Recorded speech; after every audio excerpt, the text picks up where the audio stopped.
जय श्री राधे कृष्णा। आज की कहानी ईश्वर पर विश्वास। ऋषिकेश में गंगा जी के किनारे एक संत रहा करते थे।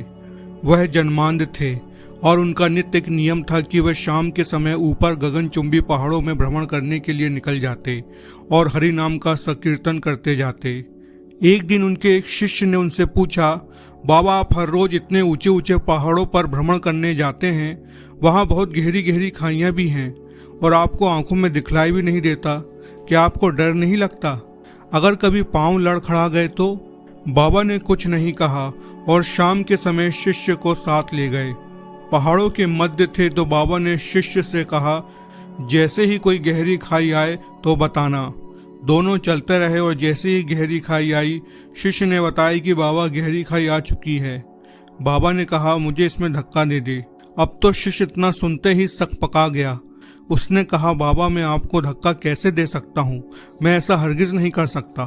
आप तो मेरे गुरुदेव हैं, मैं तो किसी अपने शत्रु को भी इस खाई में नहीं धकेल सकता।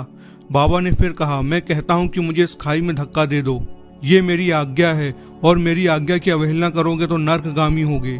शिष्य ने कहा, बाबा मैं नर्क भोग लूंगा मगर आपको हरगिज इस खाई में नहीं धकेल सकता।